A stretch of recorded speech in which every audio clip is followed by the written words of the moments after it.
indicado realizar una osteosíntesis o un reemplazo articular en este tipo de fracturas. La idea actual es tratar de obrar lo más prontamente posible. Actualmente la tendencia es a operar muy prontamente al paciente, teniendo en cuenta tal vez que estos pacientes se deterioran muy rápidamente con el paso del tiempo, y darle espera puede significar a complicaciones irreversibles en su condición. Sin embargo, el reto para el anestesiólogo es bastante grande. Representa actuar sobre un paciente con situaciones de deterioro importantes en su condición cardiovascular, en su condición renal, en su condición inmunológica. Es completamente diferente a otro tipo de pacientes. Los medicamentos en muchas ocasiones sobran de manera diferente, son mucho más sensibles a los opioides, etcétera. De tal forma que esto representa para ellos un reto, y saber exactamente cuál es la mejor anestesia para este tipo de pacientes es difícil. De hecho, mirando la parte de la literatura, no hay un acuerdo sobre realmente cuál sea la mejor anestesia, y supongo yo que haya que individualizar en muchos los pacientes.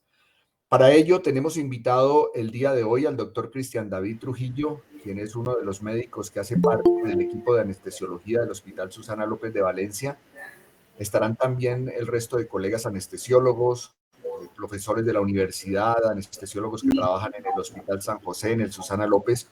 Para todos les doy la bienvenida. Todos están invitados para participar. Pueden poner sus preguntas o intervenciones a través del chat, o al finalizar la presentación del doctor Trujillo podemos hacer alguna pequeña discusión. Así las cosas, voy a dejar de compartir la pantalla para dar paso a nuestro invitado. Entonces, Cristian David, por favor. Buenas noches y adelante. Buenas noches. Muchas gracias, doctor Concha, por la presentación. Pues, en primer lugar, agradecerles por la invitación al grupo organizador.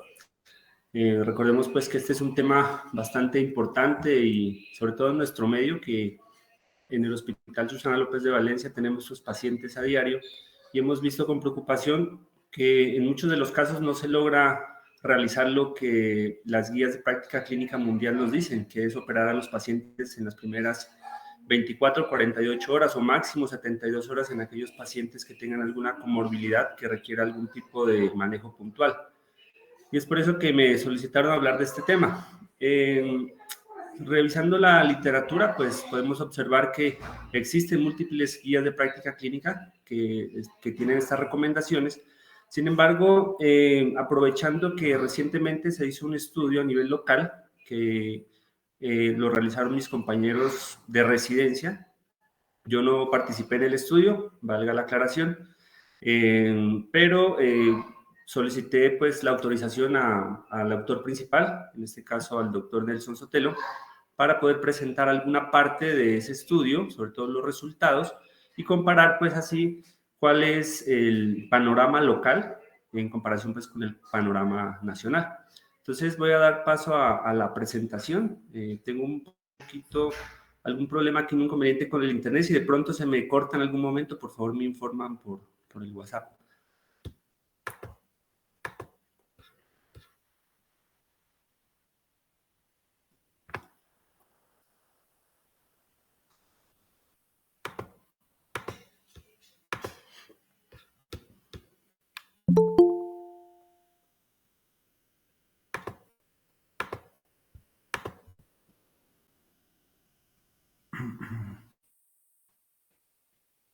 Por favor, me dicen si están mirando la pantalla. Sí, Cristian. Listo, perfecto. Bueno, entonces el título pues, de esta presentación es tal como se titula el estudio que realizaron los compañeros en el Hospital Universitario San José de Popayán, que es los factores que retrasan la cirugía en fractura de cadera. Recordemos pues que aquí están algunos de los tutores científicos, como es el profesor Juan Pablo Caicedo, el doctor Juan Manuel Concha, y también creo que miré a la tutora metodológica, la doctora Ángela María Merchán. Entonces, como manera de introducción, pues recordemos que a medida que nuestra población va envejeciendo, vemos a nivel mundial que hay un envejecimiento demográfico, pues tenemos mayores factores de riesgo para que los pacientes presenten la fractura de cadera, principalmente esto por las caídas, ¿ya? Y esto asociado a factores como la debilidad ósea que presentan los pacientes, sobre todo las mujeres en edad posmenopáusica por encima de los 50 años, por su osteoporosis, pues tienen mayor riesgo de que ante cualquier eventual caída puedan presentar algún tipo de fractura. Esto también asociado al equilibrio deficiente que pueden tener los pacientes, bien sea por sus mismas patologías seniles o por efecto secundario de algunos medicamentos que utilizan los pacientes para diferentes patologías, incluso para el insomnio, podría conllevar a mayor riesgo de que presenten fracturas de cadera. Y aquí es importante algo que se viene hablando últimamente y es acerca del manejo multidisciplinario que requieren estos pacientes, y eso lo hemos conversado con los compañeros y con los colegas en el Hospital Susana López, y es que se debería crear esos grupos multidisciplinarios a nivel local con el fin de poder compensar más rápidamente a nuestros pacientes y así estos puedan ser llevados en los tiempos óptimos a cirugía. Es por eso que es bastante importante que todo el equipo multidisciplinario, ortopedistas, anestesiólogos, internistas, geriatras, terapeutas, tengan algún tipo de familiarización, tanto con la evaluación y el tratamiento, así sea básico, de las fracturas de cadera en los pacientes. Esto se ha convertido en un problema de salud. Sabemos todos que cada año se presentan muchísimos casos de fractura de cadera. Actualmente se presentan entre 1.600.000 hasta 3.500.000 casos en todo el mundo y se espera o se estima que para el año 2050 tengamos aproximadamente 6 millones de casos de fractura de cadera en todo el mundo. Aquí en Colombia el panorama es aproximadamente de entre 10.000 y 12.000 casos de fracturas de cadera al año, ¿ya? Por lo cual es un número bastante importante. Recordemos pues que el costo que tiene el manejo de las fracturas de cadera al sistema de salud es también bastante importante. Aproximadamente se calcula en un costo que va alrededor de los $6.500. Las fracturas de cadera son una forma prevalente de lesión traumática que requiere algún tipo de manejo quirúrgico y en los pacientes mayores es una de las principales causas de morbilidad, incapacidad y mortalidad. Ya es sabido por todos que el tiempo prolongado que pasa entre el inicio de la fractura, digamos, en el momento en que ese paciente presenta la fractura y el momento de la cirugía, entre mayor tiempo pase habrá mayor riesgo tanto de mortalidad como de complicaciones perioperatorias en los pacientes. Por cada 2 días que se espere el paciente en ser llevado a cirugía, se duplica la probabilidad de muerte, bien sea por diferentes causas como el tromboembolismo pulmonar, principalmente porque estos pacientes quedan postrados y pues van a tener mayor riesgo de formar émbolos y trombos, las neumonías también, las infecciones del tracto urinario, complicaciones de sus patologías de base, principalmente cardiovasculares o un ácido isquémico también, la hemorragia del tracto gastrointestinal, pues que se presenta por el estrés que les genera a los pacientes estar hospitalizados, las úlceras por presión, que se ha demostrado que empiezan incluso después de las primeras 24 horas en que el paciente ingresa al hospital, y también se puede presentar otras complicaciones como el rechazo al material de osteosíntesis o infecciones del sitio operatorio. Todo esto va a repercutir obviamente en la funcionalidad del paciente y en la calidad de vida del paciente, por lo cual es importante pues tratar de disminuir esas complicaciones. Algunas de las razones por las cuales se cree que hay una demora en el manejo quirúrgico es precisamente esa necesidad que tienen de la valoración por diferentes especialidades durante la valoración preanestésica. Es decir, la mayoría de nuestros pacientes de fractura de cadera pues son pacientes añosos que tienen sus comorbilidades y en muchos casos estos se presentan con algún tipo de descompensación. Entonces requerirán de la estabilización de sus comorbilidades, en este caso pueden requerir de interconsultas, bien sea al cardiólogo, al internista, ¿ya? Para poderlos optimizar lo más pronto posible y ser llevados a cirugía. Y también tenemos los pacientes que usan anticoagulantes, en los cuales tenemos que esperar de acuerdo al tipo de anticoagulante, 1, 2 o más días, para poder realizar la terapia puente y poderlo llevar en una condición segura a la cirugía. Y la otra, digamos, la otra causa, y vamos a ver pues que encontraron nuestros compañeros en nuestro medio, son las razones de tipo administrativo, principalmente autorizaciones por parte de las EPS o necesidad de remisiones a otras instituciones de salud, bien sea por contratación, sobre todo cuando hay PGP, o alteraciones o, digamos, retrasos en la programación, que estos están relacionados principalmente con la consecución de materiales. Entonces, todo esto nos lleva a que busquemos estrategias para mejorar los resultados, de tal manera que podamos disminuir el tiempo de retraso quirúrgico, y es ahí donde entran las unidades de ortogeriatría, las cuales son un equipo multidisciplinario que se va a encargar de estabilizar al paciente en el caso de que tenga alguna comorbilidad inestable y poderlo llevar a cirugía rápidamente. La mortalidad a nivel mundial sigue en aumento. Encontramos que en Estados Unidos se reporta a 30 días muertes entre 5 y 8%, a un año muertes entre el 14 y 36% de los pacientes, y en Reino Unido tenemos reportado muerte a 30 días del 10.9%, que como miraremos en los resultados son similares a las que se encontraron aquí a nivel local.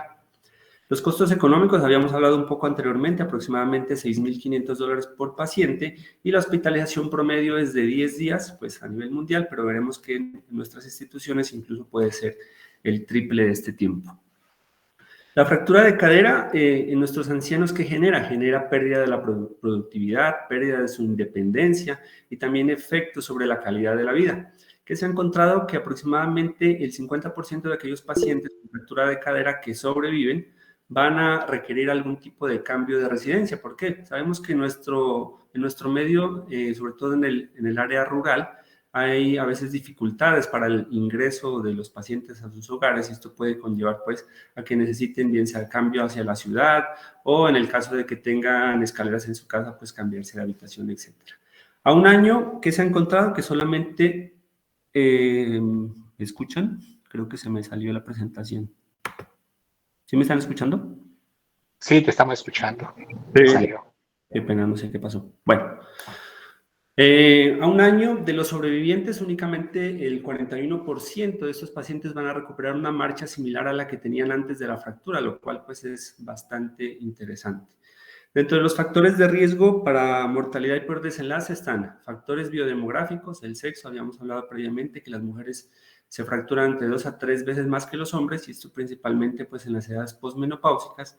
La edad también, pues mujeres mayores de 50 años, hombres mayores de 65 años, y se ha encontrado que la mortalidad puede aumentar en un 4% por cada año que el paciente tiene por encima de los 65 años, la mortalidad a un mes después de la fractura. Y los factores clínicos, pues son el tiempo de retraso, que ya miramos que por cada 2 días que se retrase la cirugía se duplica el riesgo de complicaciones, el tipo de fractura y las comorbilidades, obviamente, pues la clasificación de ASA que tenga el paciente. En cuanto al panorama mundial, pues miramos que la mayoría de países desarrollados tienen sus guías de práctica clínica muy bien establecidas, y en todos ellos concuerdan en la mayoría pues en que se debe manejar en las primeras horas después de la fractura. Por ejemplo, en Italia las guías de práctica clínica tienen como objetivo preparar y tratar al paciente en las primeras 48 horas de ingreso, y esto lo califican ellos como un indicador de calidad y de desempeño para todas esas unidades de ortogeriatría. En Suecia, las guías de práctica clínica recomiendan cirugía en las primeras 24 horas en todos los pacientes, tanto los que tengan comorbilidades como los que no las tienen. En Reino Unido se recomienda la cirugía el mismo día o el día posterior en caso de que se requiera pues algún tipo de compensación. Y en Estados Unidos, la Academia Americana de Ortopedia recomienda la cirugía dentro de las primeras 48 horas posteriores al ingreso. ¿Qué se encuentra en la literatura en cuanto al tiempo de la cirugía? En este ensayo clínico, por ejemplo, aleatorizado, encontramos que compararon dos grupos, la mitad de los pacientes pues, que se operaron las primeras 24 horas y la otra mitad que se operaron después de las 24 horas.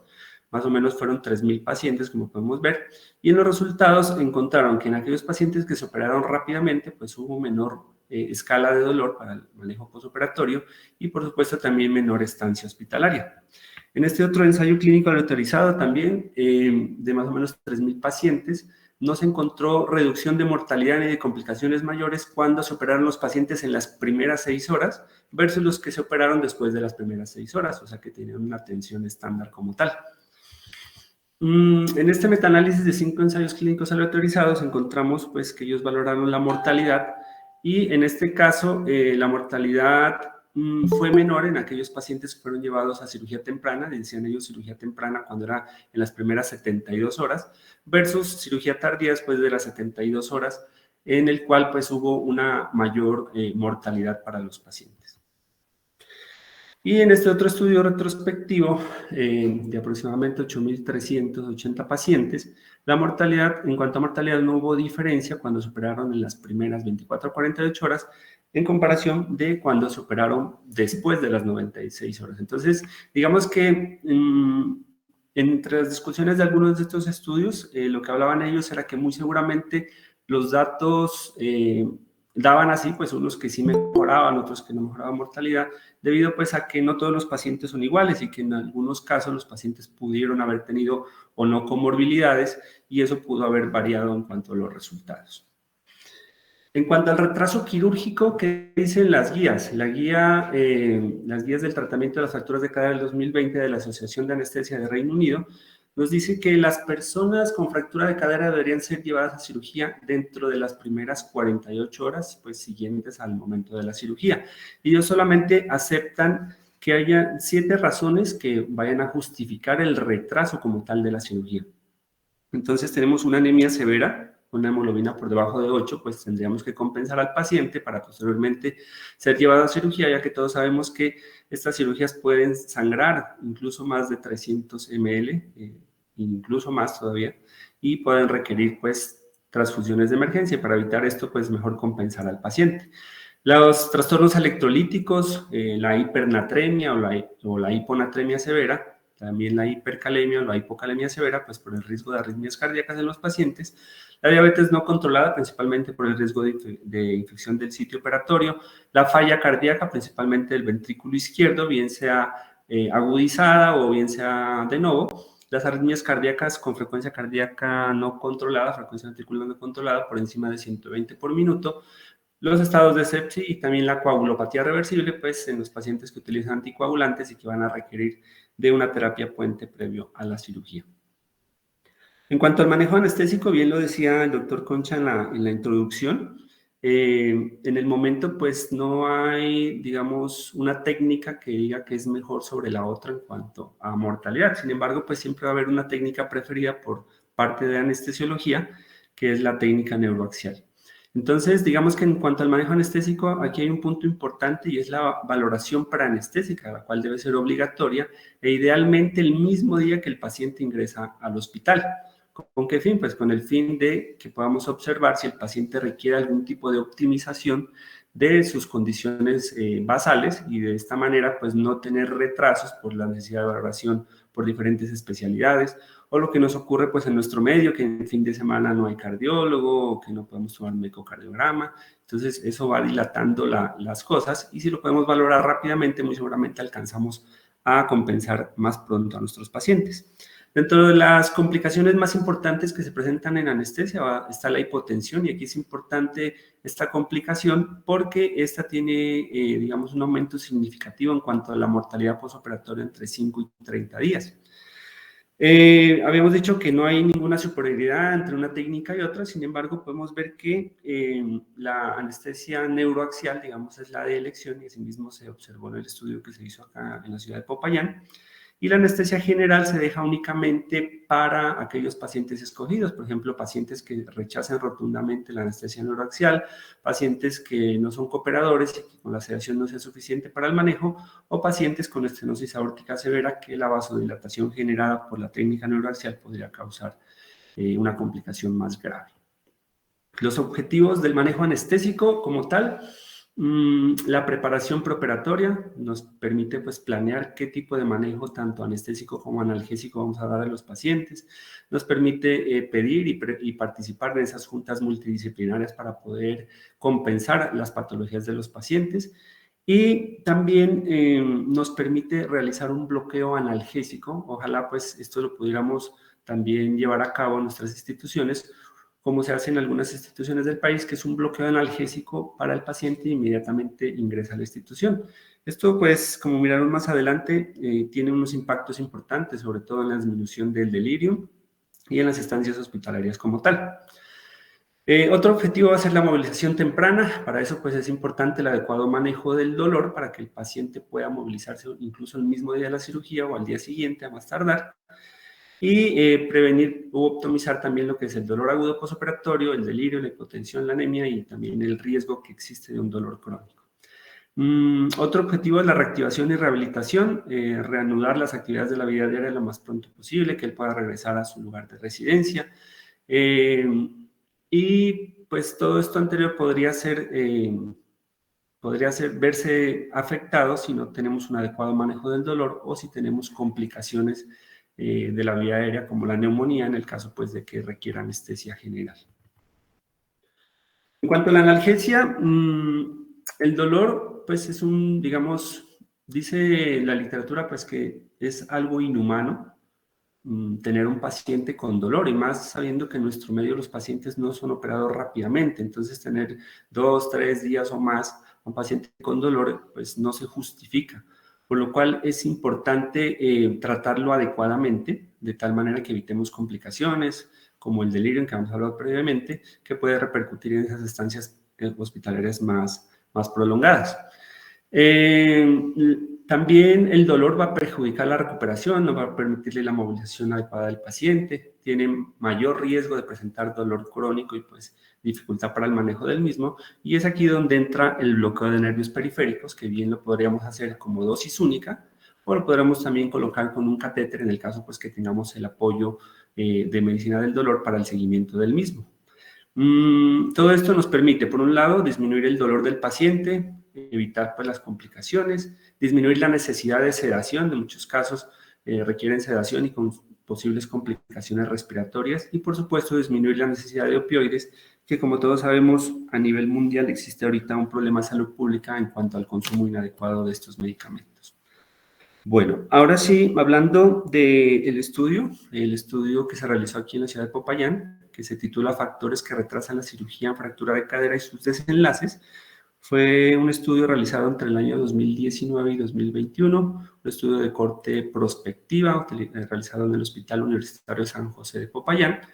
El autor principal pues, fue el doctor Fernando Sotelo Muñoz, compañero mío de residencia, y hubieron pues los coautores que también fueron compañeros de residencia, el doctor David Muñoz, el doctor Felipe Solano, Julián Camilo Velázquez. Los tutores pues que se encuentran presentes en este momento, el doctor Caicedo, el doctor Concha, y los tutores metodológicos, la doctora Ángela María Merchán, José Andrés Calvache y María José Martínez. Recuerdo pues nuevamente y les aclaro que yo no participé en este estudio, fueron mis compañeros quienes lo realizaron. Bueno, como les decía, fue un estudio de corte prospectiva, pues, que se realizó entre el año 2019 y 2021. El universo del estudio fueron los pacientes ingresados por urgencias al Hospital Universitario San José de Popayán con diagnóstico de fractura de cadera durante el periodo de estudio. La población fueron pacientes ingresados por urgencias al Hospital Universitario San José de Popayán con diagnóstico de fractura de cadera e indicación de manejo quirúrgico y que reunieron los criterios de selección. Dentro de los resultados, pues en total en esos 2 años ingresaron 206 pacientes a la institución, de ellos fueron remitidos a otros hospitales por diferentes razones, 18 pacientes, rechazaron participar en el estudio 9 pacientes, recibieron tratamiento conservador 6 pacientes y pacientes que no cumplían pues, los criterios de selección, que tenían demencia o abandono social, fueron 3 pacientes. Quedaron un total de 170 pacientes incluidos y luego de que ellos firmaran ya su consentimiento informado, 4 de los pacientes fueron remitidos a otro hospital y 3 pacientes fallecieron antes de haber sido intervenidos. Ya pacientes que recibieron tratamiento quirúrgico fueron un total de 163. Hubo al primer mes 4 muertes, a los 3 meses 8 muertes y a los 6 meses 6 muertes más, para un total, pues, a los 6 meses quedaron un total de 145 pacientes y encontraron una mortalidad a los 6 meses del 11%. Dentro de las características de la población, miramos que la mayoría fueron mujeres, que es pues, similar a lo que dice la literatura mundial, 60.1% de ellas. La edad media fueron de 78.9 años, pues sabemos que la mayoría de nuestros pacientes son ancianos y por ende, pues lo que habíamos hablado previamente de las comorbilidades. La procedencia, el 64% fueron del área urbana, el 58% del área rural. Y el régimen que prevaleció en este caso fue el régimen contributivo, en este caso 58%. En cuanto a las comorbilidades por sistema índice de Charlson, encontramos que al menos el 80.4% de los pacientes tenían algún tipo de comorbilidad. Aquí miramos que las principales comorbilidades fueron las cardiovasculares y nosotros vemos similar a nuestros pacientes del Hospital Susana López, en los cuales muchos de estos pacientes llegan con descompensaciones de sus patologías cardiovasculares. También hubieron pacientes con comorbilidades de tipo neurológico, en este caso 37 pacientes, y endocrinas 43 pacientes. El índice de Charlson, recordemos que cuando está por encima de 3, pues tiene un alto riesgo de mortalidad, y en este caso la media fue de 4.6 de puntaje, lo cual les daba una supervivencia estimada a 10 años de menos del 50% para los pacientes. En cuanto al tiempo de retraso quirúrgico, hubo un tiempo medio de 8.3 días, ¿ya? Y podemos observar en la parte inferior que hubo incluso pacientes que se demoraron hasta 33 días en ser operados. Entonces miramos que esto está pues muy desfasado en cuanto a las recomendaciones mundiales de que los pacientes deberían ser operados máximo en las primeras 72 horas. Pero miremos cuáles fueron las causas, porque esto también es importante. Las causas principalmente no fueron causas médicas, sino causas administrativas. Como podemos ver, la consecución de material de osteosíntesis se presentó en 137 de los pacientes, que corresponde al 84%, y el tiempo de programación se presentó en 133 pacientes, que corresponde al 81.6%. Muy seguramente ese tiempo para la programación se debió, obviamente, a la consecución de materiales, porque hasta que los materiales no estén listos, pues el personal de programación no los podía programar para ser llevados a cirugía. Las características del procedimiento, miramos que más del 50% de los pacientes, 52.8%, fueron pacientes ASA2, o sea, tenían alguna comorbilidad compensada. El 46% fueron ASA3 y solamente hubo un paciente ASA4. Entonces, muy seguramente esto se relaciona con la mortalidad. Podemos ver pues que el ASA4 obviamente tiene mayor riesgo de mortalidad, y al haber habido un solo paciente así, eso pudo estar relacionado con esa mortalidad del 11% a 6 meses, que no fue tan alta, pues porque habríamos pensado que fuera más alta por la demora que tenían los pacientes en ser llevados a cirugía. La hemoglobina prequirúrgica tuvo una media de 11.6 miligramos sobre decilitro. El tipo de cirugía, el 84% fueron osteosíntesis, y la técnica anestésica preferida por los anestesiólogos fue en el 98.2% la técnica conductiva, o sea, la técnica neuroaxial. Complicaciones quirúrgicas, sangrado, miramos que se presentó en el 6.7% de los pacientes, en total de 11 de los pacientes. Infección del sitio operatorio solo se presentó en un caso, y la hipotensión sí se presentó en el 24.5% de los pacientes, de ellos la mayoría hombres, 36.9%, 36.9% de los pacientes hombres presentaron hipotensión, y esto pues es importante recalcarlo porque, como habíamos hablado anteriormente, la hipotensión intraoperatoria se relaciona con mayor mortalidad entre los 5 y 30 días. La discusión entre el tiempo de fractura y el ingreso al hospital, podemos ver que hubo un promedio de 3.5 días. O sea, aquí ya estamos por fuera de los tiempos de la meta, ¿no? Esperábamos que los pacientes se operaran en las primeras 48 horas. Sin embargo, el promedio de ingreso al hospital ya superó ese tiempo, 3.5 días. Esto consideran los autores que pudo haber estado relacionado a los aspectos de tipo geográfico, ya que una tercera parte de la población es del área rural, y todos sabemos que nuestra población rural, muchas veces el traslado hasta Popayán es muy difícil, sobre todo en la costa pacífica y también en las áreas indígenas. Y la mayoría de estos centros de referencia pues se pueden encontrar muy alejados de la ciudad. El tiempo de retraso quirúrgico promedio, como miramos anteriormente, fue de 8.3 días, cuando miramos que las guías internacionales nos recomiendan que el paciente sea operado en las primeras 36 a 48 horas. La mayoría de los que tuvieron retraso quirúrgico fueron los hombres, con una P que es clínicamente significativa. Y esto pudo también estar relacionado porque la mayoría de los hombres tienen una incidencia de traumas de alta energía también, mayor necesidad de artroplastia total de cadera en comparación pues con las mujeres. Aquí es importante mirar que en nuestro medio la principal causa de retraso para que el paciente sea llevado a cirugía fueron las causas administrativas. Y esto pues relacionado al tiempo para conseguir el material de osteosíntesis, que repercutió también en el tiempo de la programación, en comparación con las causas de otras latitudes, en las cuales las principales causas de retraso van a ser las causas médicas, ya bien sea por causas del paciente o de sus comorbilidades principalmente. La complicación intraoperatoria más frecuente, como miramos también en los resultados, fue la hipotensión, que se presentó en 33% de los casos, ¿ya? Este fue el efecto más común y obviamente es un efecto común de la anestesia raquidia per se.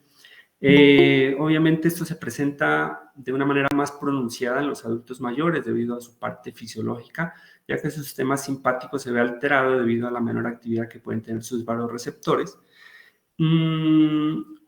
La hipotensión, pues obviamente tiene un efecto en cuanto a la mortalidad, con incrementos significativos entre los 5 y 30 días posteriores a la cirugía, por lo cual, pues, es una complicación que fue frecuente y que es bastante importante también. La mortalidad encontrada en pacientes de fractura de cadera es 2 a 3 veces superior a aquellos pacientes que no tienen fractura de cadera y se encontró que a 6 meses fue del 11% y como pudimos ver es similar a la que se presenta en otros países. También esa mortalidad, pues encontraron los autores que es inferior a lo descrito en otros estudios con pacientes que recibieron manejo quirúrgico para fractura de cadera y también está por debajo de la mortalidad informada a 6 meses en pacientes no intervenidos quirúrgicamente. Pues seguramente estos pacientes no intervenidos quirúrgicamente tienen mayor mortalidad porque algunas de las razones por las cuales no son intervenidas son por sus comorbilidades muy severas o por su desnutrición severa y pues obviamente ellos tienen mayor riesgo de morir. En cuanto a los desenlaces de la calidad de vida y complicaciones de mortalidad, esto fue favorable según encontraron los autores. Las principales causas de retraso fueron administrativas, independientes de la condición clínica del paciente. Consideran ellos que el mayor tiempo de espera por motivos administrativos se pudo haber utilizado para optimizar a los pacientes y esto podría pues repercutir en la menor mortalidad. Hubo poca frecuencia de pacientes con abandono social, lo cual pues nos demuestra que existen buenas redes de apoyo y acompañamiento familiar y acudientes en nuestro medio. Y si esto pues obviamente son factores que son muy determinantes en la recuperación y rehabilitación de los pacientes. Poca frecuencia de pacientes ASA alta, solamente hubo un paciente ASA 4, como podemos ver, y eso obviamente es un factor predictor constante de mortalidad. Y no hubo pacientes con indicación de manejo conservador. Esto se presume pues que fue por las buenas condiciones clínicas que tenían los pacientes. Y obviamente pues en los pacientes que se pensara en un manejo conservador, pues estos serían pacientes con peor condición que podría aumentar su mortalidad, complicaciones y calidad de vida. Las limitaciones del estudio, fue un estudio realizado en un solo centro, habría sido bastante interesante que se hubiera realizado también en el Hospital Susana López, teniendo en cuenta el volumen de pacientes de ortopedia que tenemos actualmente. Otro de las limitaciones que consideran es que no se registró la calidad de vida antes de la fractura del paciente. Todos los datos que obtuvieron ellos fueron de carácter subjetivo y eso pudo haber sobreestimado o subestimado pues esa calidad de vida que tenían los pacientes. Y esto no permitió, por supuesto, comparar los resultados postquirúrgicos en cuanto al estado basal exacto del paciente. Solo hubo un paciente ASA 4 y recordemos pues que las clases ASA altas, ASA 4 tienen aumento en cuanto al tiempo de retraso quirúrgico por requerir pues compensación de sus patologías de vaso y por supuesto que el ASA 4 es un predictor constante de mortalidad los primeros 30 días. Las conclusiones. Los factores que más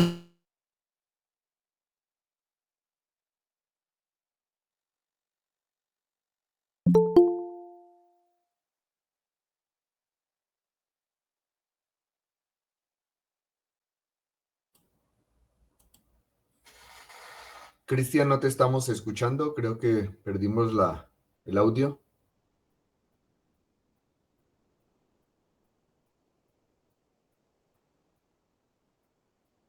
Bueno, mientras logramos otra vez la reconexión con Cristian, quiero comentarles ahí, les he puesto en el chat algunos enlaces, especialmente para los estudiantes, para que miren la importancia que tiene este tema de las fracturas de la cadera y la anestesia o el procedimiento anestésico que se realiza. El chat está abierto nuevamente para los comentarios y las preguntas que quieran hacer mientras que Cristian nuevamente se reconecta.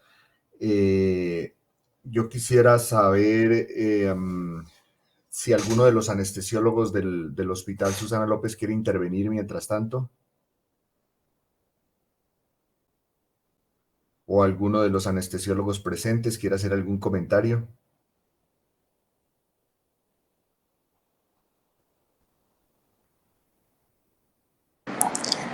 Doctor, buenas noches. Yo quisiera hacer un comentario, pero veo que el doctor Camilo tiene levantada la mano. Entonces no sé si le damos primero. La tiene levantada, pero yo ya le escribí por el chat, no sé si es que no sabe que la tiene levantada.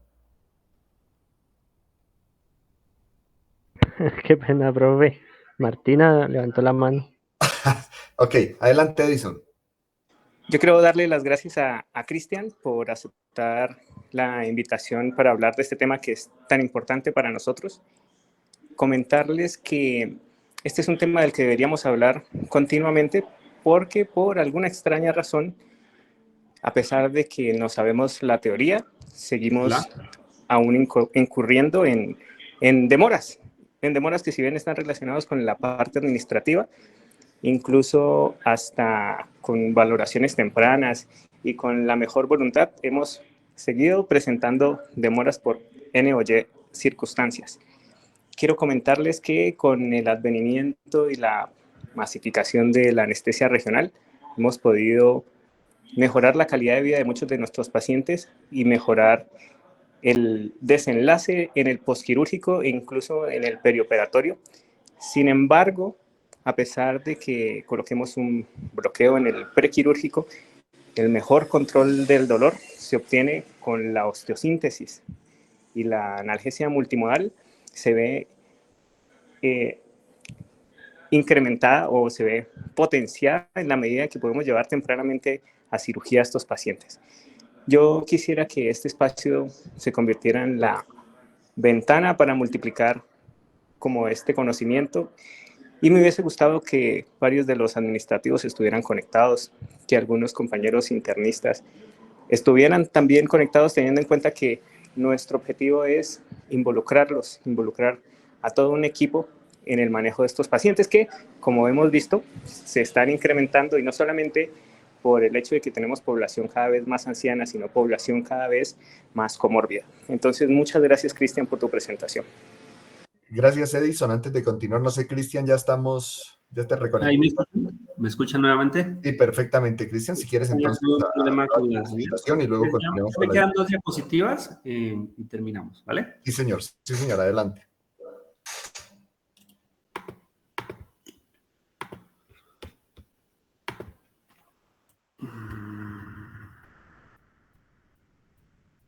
¿Están mirando la imagen?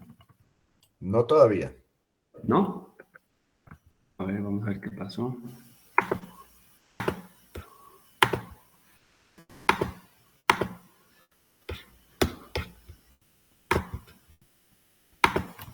Ahora ya. Ahora ya. Bueno. Bueno, entonces, bueno, en cuanto a la presentación, pues incluí estas últimas 2 diapositivas. En cuanto, creo que parte de eso lo estaba hablando Edison en este momento, alcancé a escuchar las últimas frases de la intervención, y es que en qué podemos mejorar como instituciones de salud. Yo considero pues que lo primero que debemos plantear es lo que planteaba Edison, ojalá estuvieran pues incluidos en estos eventos la parte administrativa para poder lograr esa valoración multidisciplinaria desde el ingreso que requieren estos pacientes como tal, ya que muchos de nuestros pacientes, como habíamos hablado en algún apartado de la presentación, son pacientes que ingresan con fallas cardíacas descompensadas, pueden estar sépticos, pueden tener neumonía, pueden presentarse con una angina inestable, pueden tener EPOC severo, y todo esto va a repercutir en un retraso del manejo quirúrgico, en el mejor de los casos de que tuviéramos los materiales disponibles, pero si el paciente no se encuentra en una condición adecuada, pues podría retrasar y llevarnos a cirugías que requieran más de 48 horas pues, de preparación del paciente. Y si tenemos esas valoraciones multidisciplinarias, pues podremos dar un tratamiento médico de optimización preoperatoria desde el momento del ingreso del paciente, y esto obviamente va a repercutir en menores complicaciones durante todo el periodo perioperatorio y el posoperatorio del paciente. Algunas recomendaciones de la literatura, pues dicen que el equipo multidisciplinario, así como bien dice su nombre, debe estar integrado por múltiples especialidades. El ortopedista, por supuesto, el geriatra o en su defecto, pues el médico internista, terapia física y terapia ocupacional, trabajo social, pues sobre todo cuando hay pacientes que tengan abandono social y no haya forma de firmar los consentimientos. Y, en el equipo multidisciplinario tienen que estar los servicios ambulatorios que le permitan a los pacientes pues continuar con su rehabilitación a nivel ambulatorio, y de esta manera poder volver en cierta medida a su calidad de vida inicial. También es importante en ese equipo integrar a la familia, ya que la familia pues, es el pilar fundamental, sobre todo ya en el posoperatorio para la recuperación del paciente. Todo este equipo multidisciplinario ha demostrado que disminuye estancias hospitalarias, disminuye tasas de complicaciones y disminuye pues, el delirium que se presenta principalmente en nuestros ancianos por el tiempo prolongado que llevan de manejo. Coloqué nuevamente esta diapositiva de la analgesia porque, como les decía previamente, pues si bien el paciente, como dice Edison, el mejor manejo del dolor sería estabilizar su fractura, pero vemos que en nuestro medio, lo pudimos ver pues en los resultados que encontraron los compañeros en el Hospital San José, los pacientes pueden demorarse incluso hasta un mes para ser operados, pues obviamente un bloqueo analgésico podría de alguna manera disminuir ese dolor que está presentando el paciente, ¿ya? Y es, digamos, una alternativa que tenemos disponible, porque tenemos tanto los equipos como el personal, pues, calificado para hacer este tipo de bloqueos, y de esta manera, pues, poder optimizar el manejo del dolor, disminuir ese requerimiento de sedación que pueden requerir estos pacientes, disminuir el delirio, disminuir la necesidad de opioides. Entonces, podríamos plantear también en las instituciones que se realicen esos bloqueos analgésicos en el servicio de urgencia. No sé si están de acuerdo los compañeros. Bueno, eso era todo. Muchísimas gracias. Bueno, no sin antes dejar esta última diapositiva, en la cual pues queremos resaltar a los compañeros que realizaron ese estudio, que fue un estudio muy, muy valioso, y quienes fueron ganadores del mejor póster científico por trabajo titulado Factores que retrasan la cirugía de fracturas de cadera y sus desenlaces, en el 16 Encuentro Latinoamericano de Cirujanos de Cadera y Rodilla de la Sociedad Colombiana de Cirugía y Ortopédica y Traumatología. Entonces, muchas gracias a todos por su atención. Espero pues que esto sirva pues en adelante para mejorar el manejo de nuestros pacientes ancianos con fractura de cadera. Muchas gracias. Cristian, muchísimas gracias por tu presentación, que ha sido bastante clara.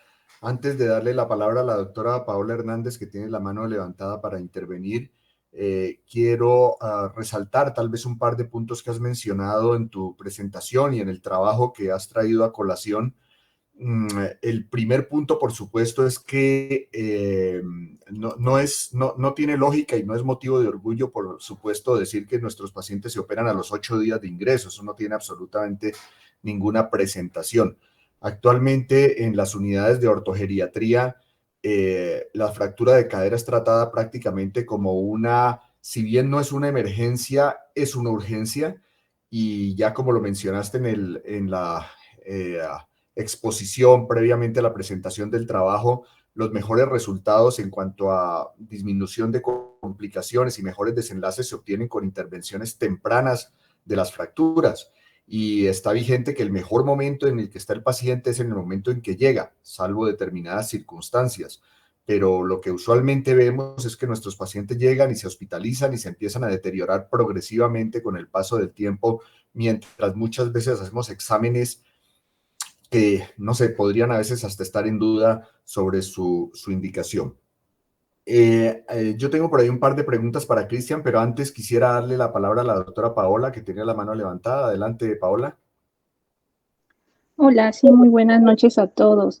Yo quisiera pues hacer un aporte y dejar una inquietud. Bueno, como ya vimos, pues esta es una patología que se presenta pues en adultos mayores frecuentemente y estos tienen patologías que pueden ser estructurales, metabólicas o por electrolitos que inclusive pudieron ser la causa pues de la caída de nuestro paciente. Hay ya varios estudios principalmente en países de primer mundo, en que estos pacientes a la llegada al hospital ameritan una valoración por medicina interna, inclusive antes de una valoración preanestésica. Y esto se ha visto que agiliza mucho pues el ingreso del paciente a quirófano. Pues igual que mis compañeros, me hubiese gustado que estuvieran aquí como los internistas para ver qué tan factible era que pues se pudiera tener este servicio para pues nuestros pacientes y tener una atención integral. Gracias. Gracias, Paola. Sí, muy importante lo que acabas de mencionar y hubiese sido muy interesante haber tenido aquí a los internistas, eh, pero también tener bajo esa perspectiva de que la valoración de medicina interna es una valoración que debe ser básicamente para tratar de actuar sobre ese tipo de situaciones que has mencionado que eventualmente pueden comprometer al paciente en su proceso anestésico, pero dar una vía rápida de solución y de permitir la realización del procedimiento y no prolongar la estadía hospitalaria con solicitudes de múltiples exámenes o cosas que lo que hacen es retardar el procedimiento quirúrgico. Jenny, por favor, adelante. Hola, buenas noches. Adelante, te escuchamos. Bueno, pues les agradezco la presentación, la iniciativa. Considero que, como en otras ocasiones se los he manifestado, pues así como la población pediátrica pues es uno de nuestros tesoros, pienso que la población geriátrica pues es aún más un tesoro porque igual que los niños pues son igual de frágiles, con muy poca reserva y entonces pues son pacientes que debemos prestarles una atención aún más, digamos, integral y rápida. Pues yo me formé en el Universitario del Valle. Allá pues teníamos como institución pública, digamos, yo creo que un tiempo de cirugía casi de 30 días. Por lo tanto, uno pues vivía como la historia natural de las fracturas y se daba cuenta cómo todos los pacientes pasaban por la infección urinaria, por la neumonía, por la úlcera, se recuperaban, pasaban a la UCI y volvían. Y como en ocasiones, desafortunadamente, pues nos ha tocado en nuestra institución. A esta charla, pues yo le pasé el link a la parte administrativa, le pasé el link a los internistas, pero pues pienso que pues es un principio que no debemos abandonar, es un inicio en el que debemos empezar a generar como una actualización o mejorar la guía que tenemos y pues ya sabemos que como hospital acreditado, si actualizamos y mejoramos esa guía, pues seguramente podemos lograr que esta situación mejore.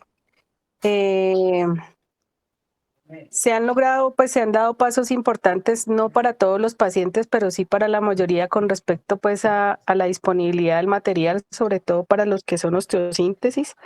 Nosotros también como equipo, pues afortunadamente tenemos también, yo creo que cada día habrá uno de los ortopedistas que tiene pues la mayor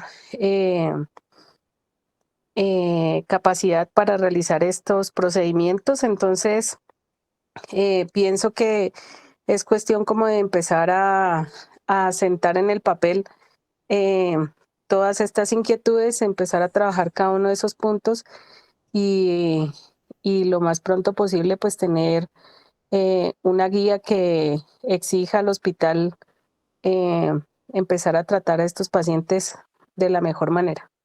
Muchas gracias. Jenny, muchas gracias y plenamente de acuerdo. Yo creo que en el hospital la situación ha mejorado notoriamente, como lo has dicho. Es raro ya que un paciente pase de 4 o 5 días antes de ser intervenido, y con mucha frecuencia últimamente los estamos operando en los 2 primeros días, que realmente eso es fantástico, y eso se debe también en mucho a la ayuda de la parte de anestesiología con todo lo que nos han mencionado en cuanto a las técnicas. Yo quisiera preguntarle a Cristian, cuando el paciente ingresa, Cristian, al servicio de urgencias, ¿existe algún set de exámenes que sea básico para ese paciente? Es decir, ¿qué es para los médicos generales de los servicios de urgencias que se encuentran aquí? ¿Qué exámenes hay que pedirles a un paciente de edad avanzada que llega con una fractura de cadera? ¿O necesariamente hay que individualizar el paciente acorde a su patología? ¿O hay algunos exámenes básicos, por qué sé yo, se me ocurre, exámenes de función renal, un electrocardiograma, etcétera? ¿Qué es lo que se considera básico?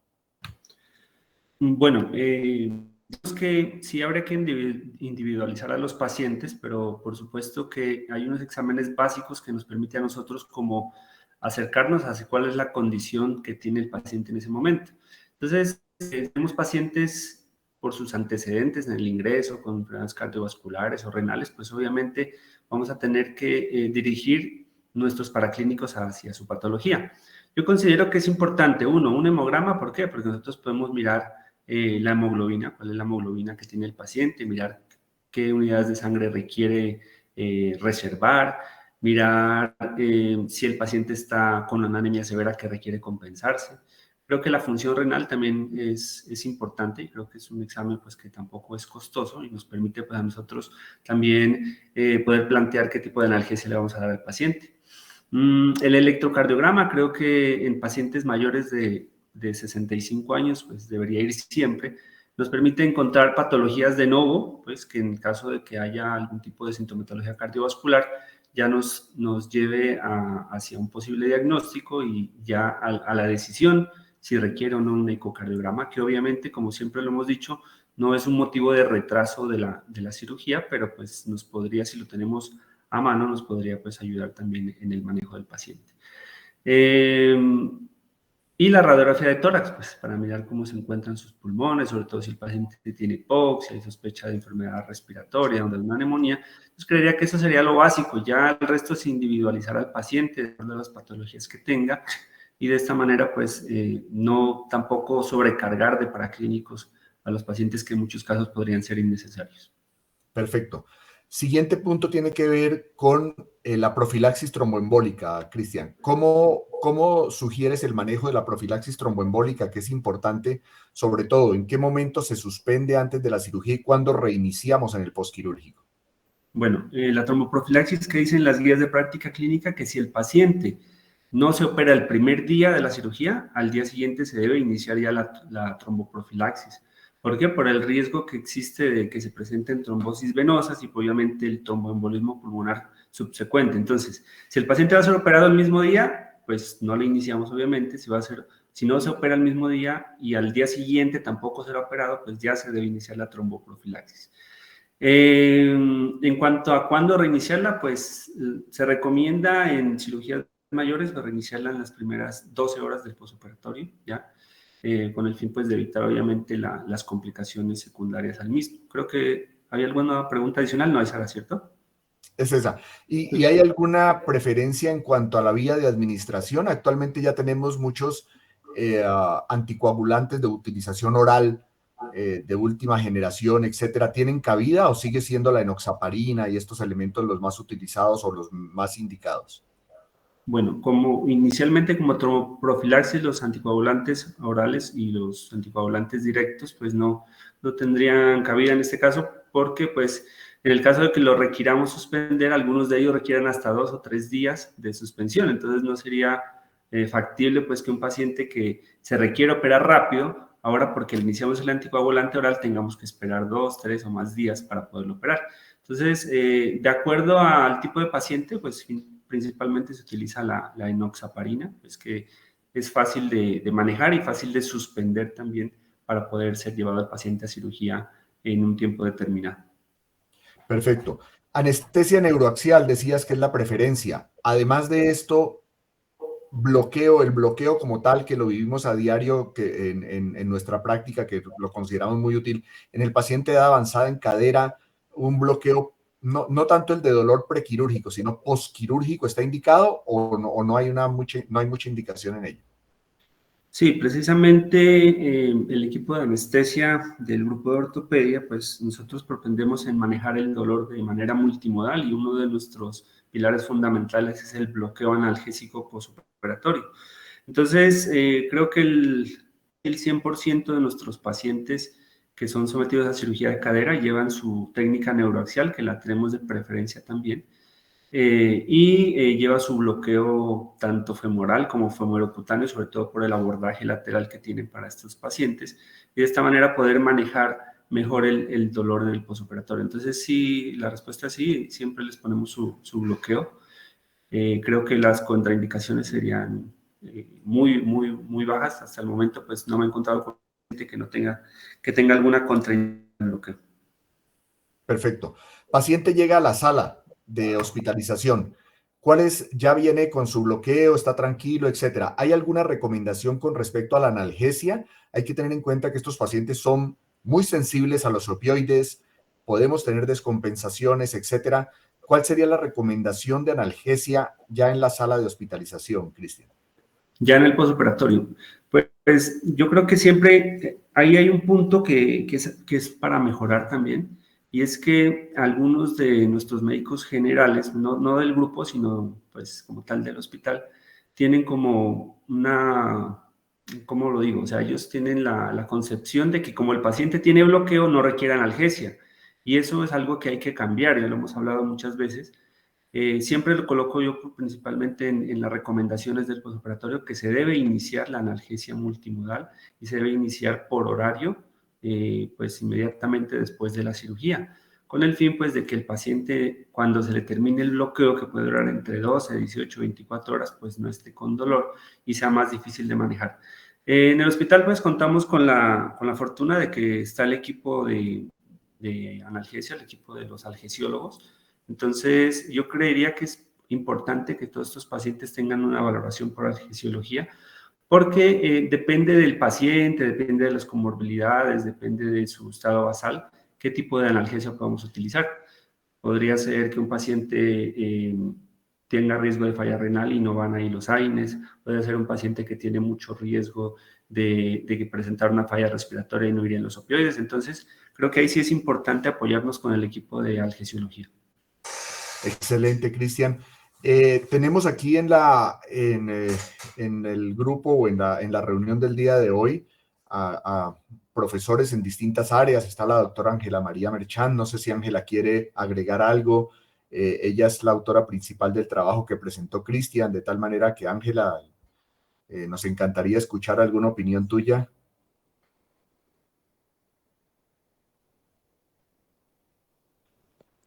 Hola, profe, buenas noches, ¿me escuchan? Perfectamente, adelante. Vale, bueno, em, si bien el trabajo lo hicimos en el San José, digamos que ustedes desde el Susana tienen unas características particulares de tener un grupo de pronto más consolidado, que se dedica más al trauma, que algunas de estas condiciones, recomendaciones y demás se aplicarían incluso no solo para la fractura de cadera, sino para la cirugía ortopédica mayor en general.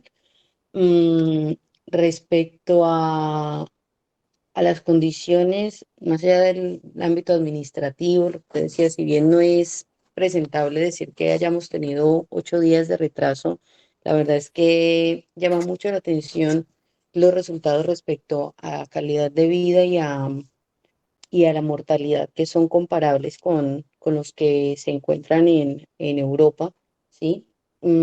Donde hay unas condiciones basales, incluso siendo un país de, no diría, no, pues de medianos ingresos, del tercer mundo, en vía de desarrollo, de área rural, con una población con un estrato socioeconómico bajo, y aún así la capacidad de recuperación y los resultados que se tienen a mediano y largo plazo son muy llamativos. De hecho, el trabajo empezó mucho antes de Nelson, realmente quienes lo iniciaron fueron David y Felipe, y el seguimiento lo continuamos a 1 año y a 2 años, estamos en el proceso de sacar estos resultados y en este año posterior al seguimiento tenemos una mortalidad del 18%, cuando en Europa, en los ensayos clínicos en los que he participado, suele estar entre el 20 y el 30.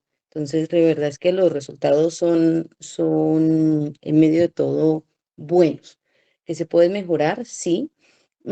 Habría que considerar, aparte de la pregunta que hizo de la tromboprofilaxis, em, ¿qué otras herramientas se pueden usar para disminuir el riesgo de sangrado y o trombosis? Por ejemplo, nosotros usamos em, mucho el ácido tranexámico, que hay variedad de administración, de dosis, pero incluso una que sería segura, de uso único y demás, estaría la tópica, que aunque no está en su receta o en su forma habitual de administración, ya se ha estudiado y tiene muy buenos resultados.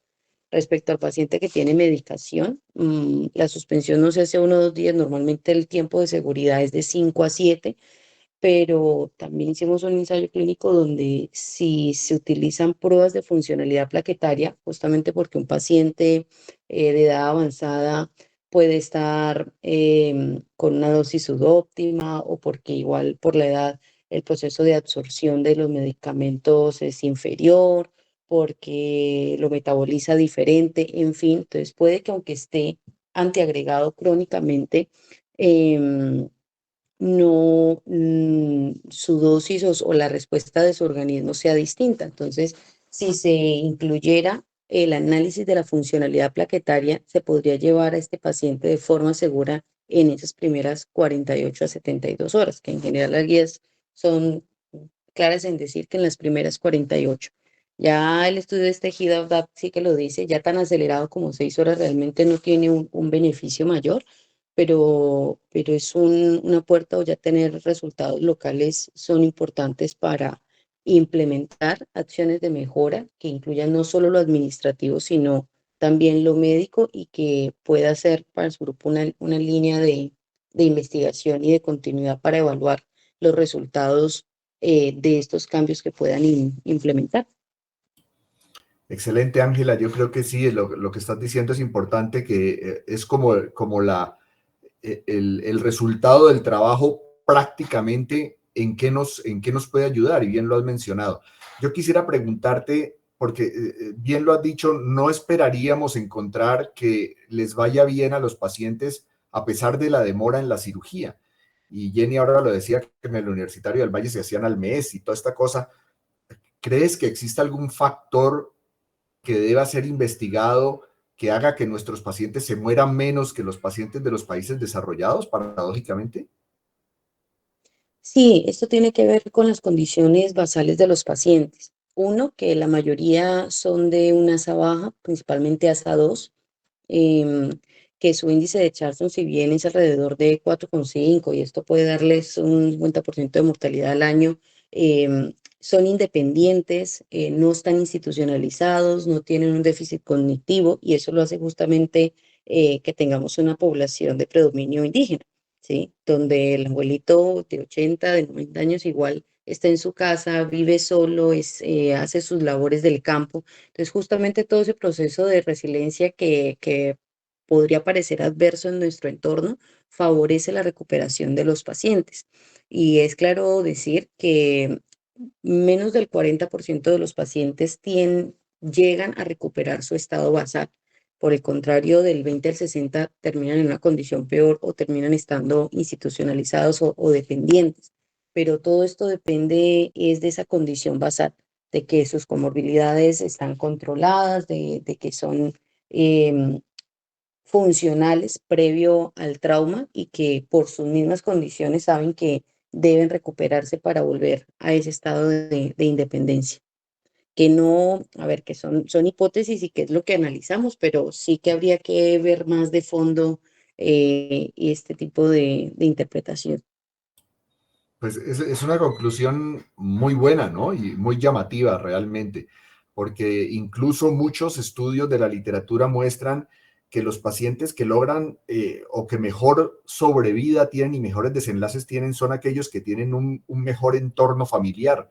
Eso es un punto que es fundamental y que lo muestra la literatura. El paciente que sale tiene hijos, nietos, tiene quien se preocupe, tiene quien les ayude, son los que mejor desenlace tienen, y eso es apenas lógico, ¿no? Sería una verdad de perogrullo. Pero lo que dices tú, que siendo algo opuesto termina en el mismo resultado, y es que el paciente tiene que volver a reintegrarse a sus actividades, realmente es bastante llamativo. Ángela, muchísimas gracias por tu intervención. No sé, tenemos también al doctor José Andrés Calvache, distinguido investigador de la universidad. José Andrés, ¿alguna cosa que agregar? No, profe, buenas noches a todos y muchas gracias por en realidad por esta iniciativa de la cual nos enteramos por los correos, por la divulgación, ¿cierto?, que ustedes hicieron y que me parece muy al lugar. Yo creo que ya habíamos discutido otras veces juntos y también con el profe Cabezas que deberíamos tener más de estas sesiones, ¿cierto? Por lo demás, no, me gustó mucho la presentación que hace Cristian, ¿cierto? Gracias por sobre todo tocar todos los temas y ante todo me gustó la contextualización de los resultados de este estudio, ¿cierto? Que es un estudio local, regional, frente a lo que existen las guías de práctica clínica internacionales. O sea, realmente este es un tema que de verdad, como dijo Edison, aquí deberían estar los administrativos porque realmente no tiene ninguna lógica lo que sucede en nuestro medio. O sea, todos aceptamos que un paciente se retrase por condiciones médicas, pero no porque no tienen materiales y porque el hospital no puede comprar, porque tienen que esperar que la EPS autorice, que vaya, que la orden de compra, etcétera, etcétera. Entonces, eso no tiene ninguna lógica y realmente pues es un tema que deberíamos continuar todos intentando mejorar. Por lo demás, solamente adicionar con respecto al manejo analgésico que mencionó Cristian, ¿cierto? En realidad son pacientes complejos de brindarles analgesia eficiente, porque si usted le sube a una cosa, termina afectando otra, si usted adiciona un opioide, termina en sedación o en afectación de la función urinaria. Entonces, son casos muy individuales en general, pero la analgesia multimodal, sobre todo en dosis, ahí sí es como dicen, ¿cierto? Eso todavía está en discusión, pero realmente son dosis pequeñas de diversas formas de abordaje, es lo más eficiente. O sea, el bloqueo postquirúrgico que se hace es bueno. También queda en el tintero, digamos, que en ocasiones cuando hay pacientes muy complejos, que se sabe que van a salir complicados de la cirugía, como sucede, y que van a cuidado intensivo, ¿cierto? Entonces esos pacientes a veces sí se benefician de dejar el catéter epidural. ¿Listo? Porque son pacientes que el bloqueo, por muy eficiente que sea postquirúrgico, puede tener una duración de 36 horas y eso puede ser poco realmente para un paciente complicado, por ejemplo, con alguna posibilidad de complicación respiratoria. El catéter nos permite llevarlo un poquito más, 5 a 7 días, siempre y cuando lo cuidemos bien.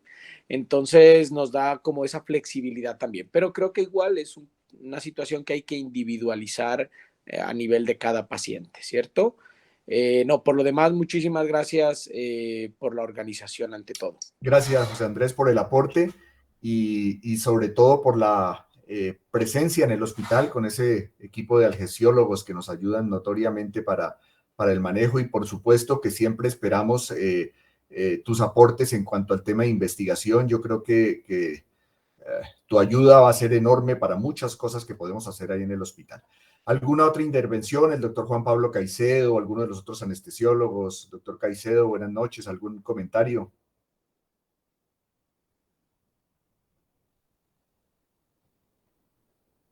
Bueno, se me desconectó el doctor Caicedo, parece. Profe. Sí, adelante, Ángela, perdón, sigue. Vale, no, ahora con lo que estaba mencionando Andrés, si bien se me olvidaba también comentar que cosas posteriores que hemos hecho con este mismo grupo de pacientes, como justamente estuvo en medio la pandemia, hay cosas que realmente se deben buscar mejorar al interior de cada hospital. Obviamente depende del tema de la contratación y de cómo se manejan los recursos, pero hicimos un análisis comparando los pacientes que ingresaron previo y durante la pandemia y no hubo diferencia, ni siquiera el tema del COVID de pronto influyó para que estos pacientes tuvieran más días, no, mantuvieron el mismo tiempo, no hubo un mayor retraso y las causas siguieron siendo las mismas. De hecho, a raíz de ese análisis, ya como cuña adicional, ya Cristian nos puso allí con el premio que tuvimos, también hace 2 meses con Julián, con el nuevo residente que siempre trabajó con nosotros, pues obtuvimos el segundo lugar en el Congreso Panamericano de Trauma en la categoría residentes, por hacer, pues continuar el seguimiento de nuestros pacientes y hacer el análisis de cara a la pandemia por COVID. Perfecto, Ángela, muchas gracias nuevamente. ¿Alguno de los otros anestesiólogos, algún comentario? El doctor William Vargas, la doctora Susana, la doctora Sandra Bolaños, ¿algún comentario adicional?